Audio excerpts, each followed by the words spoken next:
Hello everyone and welcome to the new video on DHCP. Before we jump into this particular video, I just want to quickly mention that this video is part of the larger series on Windows Server 2022. So just in case if you're new to the channel or if you don't know anything about the playlist yet, you can go and check on that playlist, which includes the Active Directory domain services, DNS, group policies, and all different topics that I've covered.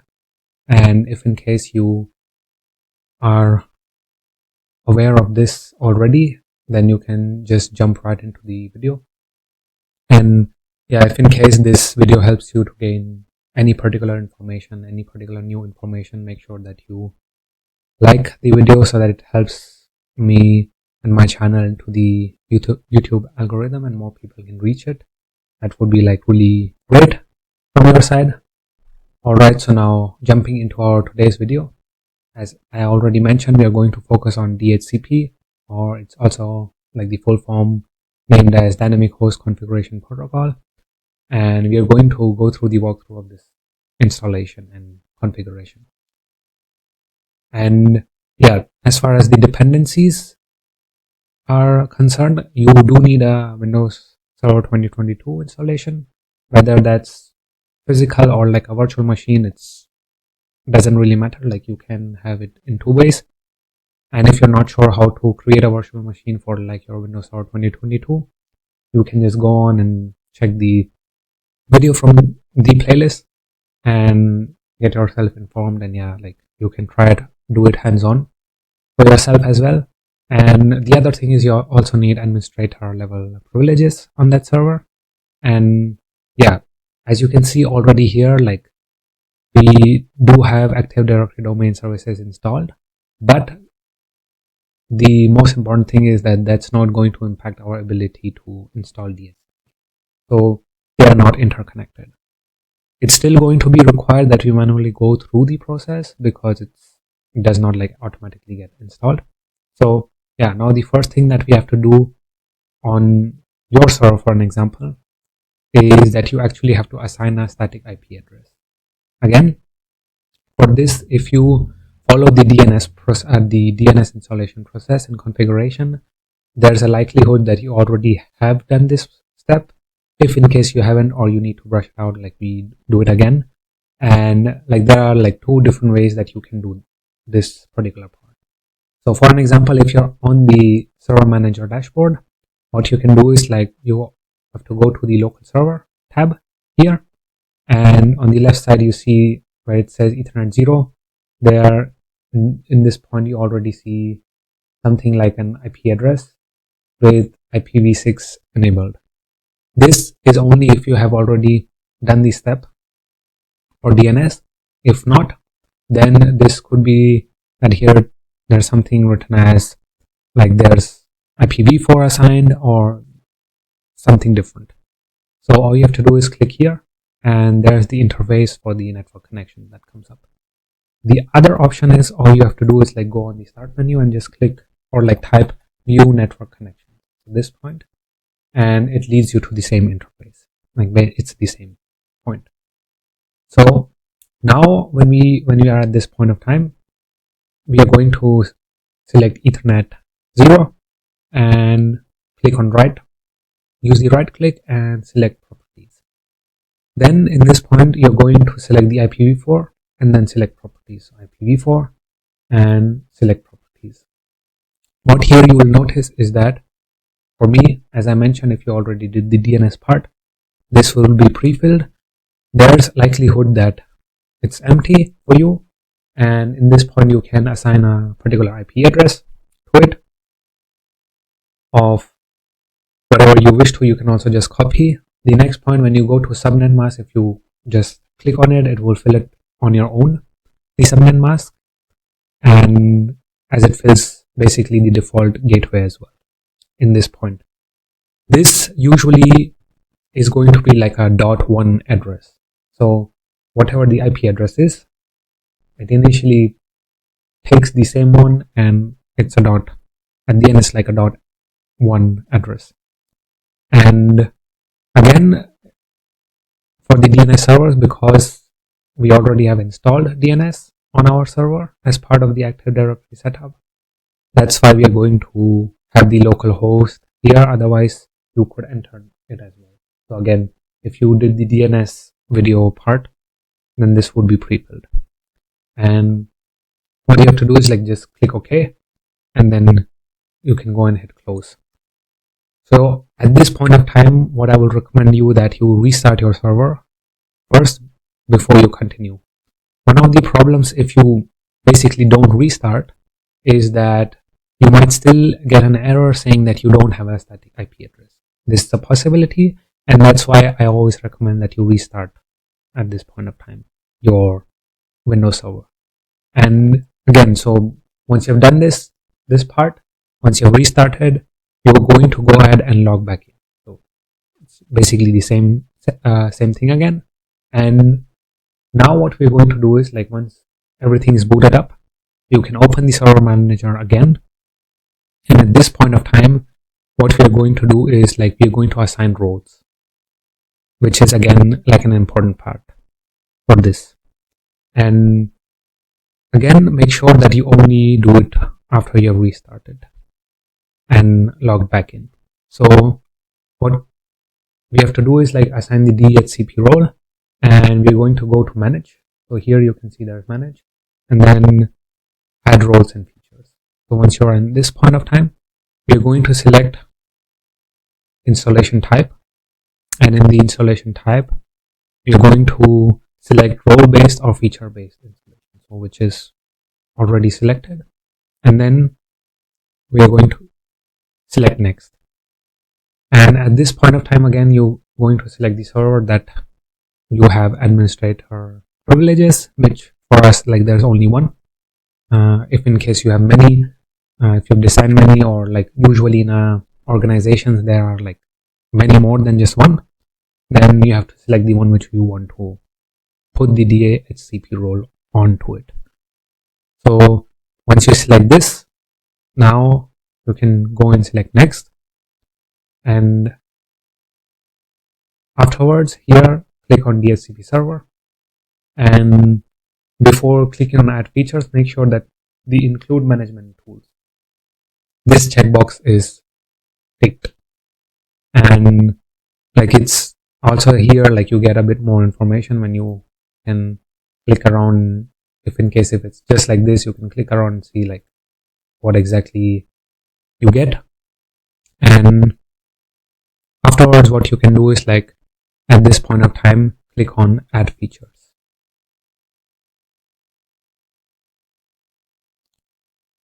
Now in this point of time, we are like not going to add anything additional. So what we're going to do is just click on next, and this all the additional features we are also not going to add up.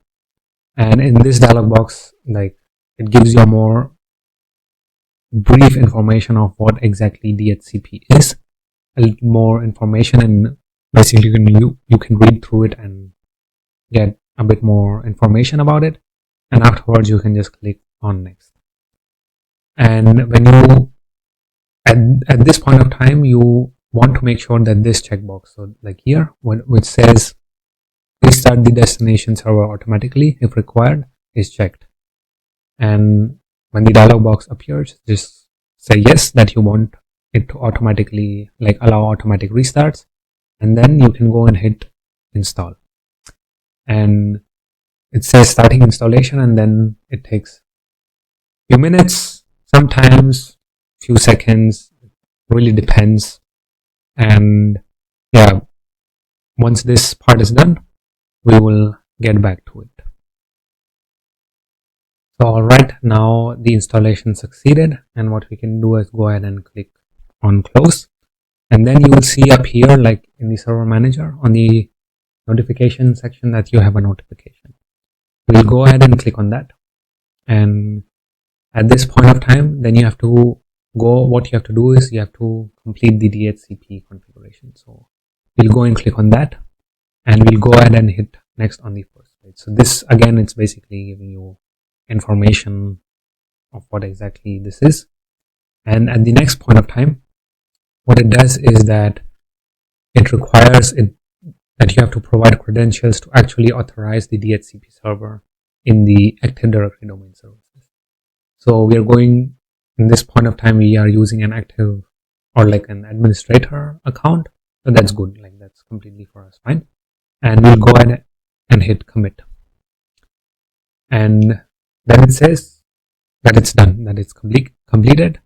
And we'll go ahead and like click on close now. And so at this point of time, I would again recommend you that you go ahead and restart the computer just to make sure that everything is in the working condition. And once you do this, we'll do this and then we will check back in after that. So once we've come back and restart everything again, at this point of time, what we have done is we have installed the role for DHCP on our server, but we actually haven't really done that much as far as configurations are important. And so what we need to actually do is we need to configure the DHCP scope. The scope is like the amount of IP addresses or the range of IP addresses that we're going to be distributing out to any clients that are like receiving that information from our DHCP server. So here in the server manager, you're going to go to tools. So you can go and click on tools. And here you will go on DHCP.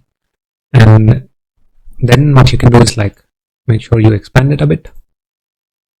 And I can also show you a bit more. Here when you expand your lab, what you will see is like there's IPv4 and IPv6. So you will click on IPv4, and on this side we will just go and click on use the right click and click on new scope.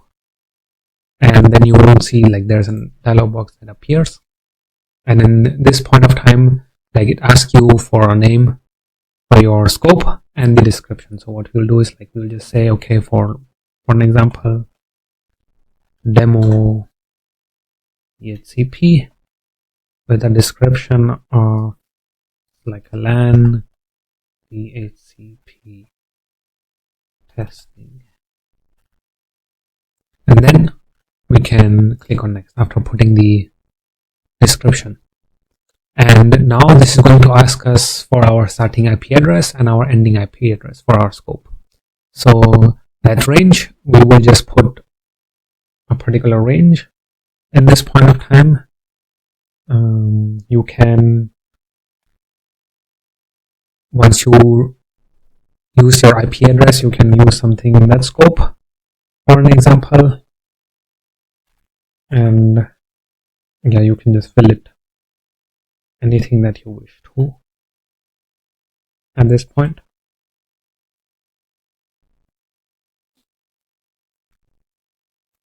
And so what you will also notice is once you put this IP address for both the start and end, you will check that the subnet mask is automatically filled up for us because our IP address is related to it. And for us, like the /24 subnet is good enough, so we can just keep it like this. If in case it doesn't fill up for you automatically, you can also put it yourself. And once you click on next, it will then ask you about exclusion. So any IP address that you want to exclude from that range, you're going to write in there. As we are not going to exclude any, we can just go ahead and click on next. Again, if for an example in an organization, there's definitely different ways in this setup, and most likely that you will have some inclusions that you will add at this point of time. Once you click on next, then it will ask about our lease duration. So how long do we want computers to keep the same IP address before they go to renewal? An IP address, or like either get the same IP address or get a different IP address. So this is again very specific to what the organization requires, but for our demo we will just keep it to default, which is at this point of time 8 days. And yeah, we will hit next. And this is going to ask us if we want to configure the DHCP options for the scope now. and we are going to say yes, which is like already default selected, that yes, I want to configure these options now, and we will hit next. This is then again going to ask us about our router and default gateway. So at this point of time, we will go ahead and put what we wish to put in this. This usually is typically going to be a .1 IP address, which is, again, if you remember what your IP address was, and you will click on add. Once you've added it into this router default gateway, we will then click on this. And now what it's going to do is it's going to ask us about our parent domain. So because we already have Active Directory domain services configured, again, if you haven't done this part, you can go to the previous videos where it's mentioned already, and you can configure it before you start this portion. And on this server, or like on this domain controller, it is automatically brought in the practice.lab. So that's what we have already designed, which is our domain. So we will like leave that as configured so that it's already completed, and then we will click on next at this point. And then this is going to ask about the Win servers. We are not going to fill anything in here, we're just going to hit next. And after this point of time, when it asks us, do we want to activate this scope now? We will go and we will select yes, I want to activate this scope now, and we'll hit next and then click on finish. So once you have done this point of time, at this point of the program that you have already filled, we have configured our DHCP scope. And so one thing that you have to do after this point of time is to make sure that it does receive to the client. So again, this, when it comes to the organization, when you are using Windows Server and you are the admin, for an example, if you're a sysadmin, it's important that also there are things configured in the other person or in the client's Windows, whatever they use, whichever system that they use. So for this, it's a very simple process that you have to go through. So ultimately, I can show it to you here, what you have to do, but this does not happen in your main admin server. It happens in the client server. So in the client Windows system, whichever, it could be Windows 10, 11, could be 8. And at this point of time, what you have to do is, like, again, you can either go to the start menu and just write view network connections, and it will show the Ethernet 0 port which is connected. And in this point of time, when you reach this portion, this interface, you again go and click on properties, and then again on IPv4 and properties again. And once you go at this point of time, you'll see that there's the IP address that is configured in here, which would be static. And what you have to do is you actually have to go and change this to obtain the IP address automatically, because that's going to get the information from our DHCP server. So in the other, like in the client, all you have to do is you have to click this portion. And then what you have to do is you have to click OK. So once you do this, again, the DNS servers, it doesn't change the option for it, but of course with DHCP information that can provide the DNS information as well. So you would really want to acquire all the information from DHCP, but yeah, for like demo purposes, you could also omit this part. And the other thing that you have to do is, once you're in the client, again, it's still the client, you can go to the command prompt and click ipconfig, and afterwards what you will notice is that here in the IPv4 section for your client, the first configuration will have .150, because that's how we have configured our DHCP server. In the scope, when we said, okay, our starting IP address has to be 192.168.163.150, and so on. When you fill in the second, third, fourth client, it will be 151, 152, 153. That's how it will happen. And once you have set this, like when you see that this is now not anymore statically configured, as I also mentioned, because now that we are receiving the information from the DHCP server. So again, why this 150 happens is because now we have configured it through DHCP, and we are pulling the IP addresses from the scope, as I also mentioned before. And now what we can do is, like, you can come back to your server again, and in this point of time, we will be talking about the DHCP reservations.